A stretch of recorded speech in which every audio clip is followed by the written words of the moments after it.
بسم اللہ الرحمن الرحیم۔ عقل مندی۔ ایک علاقے میں بادشاہ منتخب کرنے کا بہت عجیب رواج تھا۔ لوگ ہر سال کے پہلے دن اپنا بادشاہ بدل لیتے تھے۔ سال کے آخری دن جو بھی سب سے پہلے ملک کی حدود میں داخل ہوتا تو اسے نیا بادشاہ منتخب کر لیتے اور موجودہ بادشاہ کو علاقہ غیر یعنی ایک ایسی جگہ چھوڑ آتے جہاں صرف سانپ بچھو تھے اور کھانے پینے کے لیے کچھ بھی نہ تھا۔ اگر وہ سانپ بچھو سے کسی نہ کسی طرح اپنے آپ کو بچا لیتا تو بھوک پیاس سے مر جاتا۔ کتنے ہی بادشاہ ایسے ہی ایک سال کی بادشاہی کے بعد اس علاقہ غیر میں جا کر مر کھپ گئے۔ اس دفعہ شہر میں داخل ہونے والا نوجوان کسی دور دراز کے علاقے کا لگ رہا تھا۔ سب لوگوں نے آگے بڑھ کر اسے مبارک دی اور اسے بتایا کہ آپ کو اس ملک کا بادشاہ چن لیا گیا ہے، اور اسے بڑے اعزاز کے ساتھ محل میں لے گئے۔ وہ حیران بھی ہوا اور بہت خوش بھی۔ تخت پر بیٹھتے ہی اس نے پوچھا کہ مجھ سے پہلا بادشاہ کہاں گیا؟ تو درباریوں نے اسے اس ملک کا قانون بتایا کہ ہر بادشاہ کو سال بعد جنگل میں چھوڑ دیا جاتا ہے اور نیا بادشاہ چن لیا جاتا ہے۔ یہ سنتے ہی وہ ایک دفعہ تو پریشان ہوا، لیکن پھر اس نے اپنی عقل کو استعمال کرتے ہوئے کہا کہ مجھے اس جگہ لے کر جاؤ جہاں تم بادشاہ کو چھوڑاتے ہو۔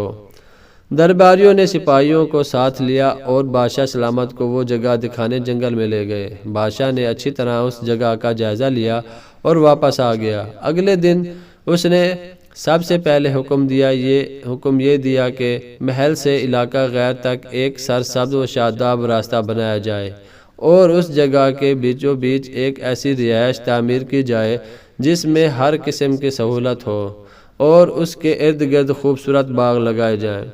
بادشاہ کے حکم پر عمل ہوا اور تعمیر شروع ہو گئی۔ کچھ ہی عرصہ میں سڑک اور محل وغیرہ بن کر تیار ہو گئے۔ ایک سال کے پورے ہوتے ہی بادشاہ نے درباریوں سے کہا کہ اپنی رسم پوری کرو اور مجھے وہاں چھوڑاؤ جہاں مجھ سے پہلے بادشاہوں کو چھوڑ کے آتے تھے۔ درباریوں نے کہا کہ بادشاہ سلامت، اس سال سے یہ رسم ختم ہو گئی کیونکہ ہمیں ایک عقل مند بادشاہ مل گیا ہے۔ وہاں تو ہم ان بے وقوف بادشاہوں کو چھوڑ کر آتے تھے جو ایک سال کی بادشاہی کی مزے میں باقی کی زندگی کو بھول جاتے اور اپنے لیے کوئی انتظام نہ کرتے، لیکن آپ نے عقل مندی کا مظاہرہ کیا کہ آنے والے وقت کا خیال رکھا اور عمدہ بندوبست فرما لیا۔ ہمیں ایسے ہی عقل مند بادشاہ کی ضرورت تھی۔ اب آپ آرام سے ساری زندگی ہم پر حکومت کریں۔ اس انوکھے ملک کا نام دنیا ہے۔ وہ دنیا بادشاہ میں اور آپ ہیں اور علاقہ ہماری قبر ہے۔ اب آپ خود فیصلہ کر لیجئے کہ کچھ دن بعد ہمیں بھی یہ دنیا والے ایک ایسی جگہ چھوڑائیں گے تو کیا ہم نے عقل مندی کا مظاہرہ کرتے ہوئے وہاں اپنا محل اور باغات تیار کر لیے ہیں، یا بے وقوف بن کر اسی چند روزہ زندگی کی مزوں میں لگے ہوئے ہیں اور دنیاوی زندگی کی ایک مخصوص مدت شاہی انداز سے گزار کر ضائع کر رہے ہیں؟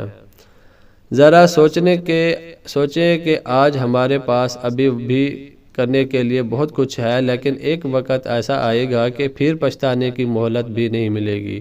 اللہ ہم سب کو اپنی آخرت کی تیاری خوب سچی فکر سے کرنے کی ہمت اور توفیق عطا فرمائے۔ مت ٹٹولا کیجئے میرے لفظوں سے میری ذات، مت ٹٹولا کیجئے میرے لفظوں سے میری ذات، اپنی ہر تحریر کا عنوان نہیں ہوں میں۔ دوستو، اگر یہ میری ویڈیو آپ کو اچھی لگی ہے تو ویڈیو کو لائک کیجئے، چینل کو سبسکرائب کیجئے، ایک اچھا سا کمنٹ چھوڑ دیجئے۔ ملتے ہیں کسی نئی اچھی ویڈیو میں، تب تک کے لیے اللہ حافظ۔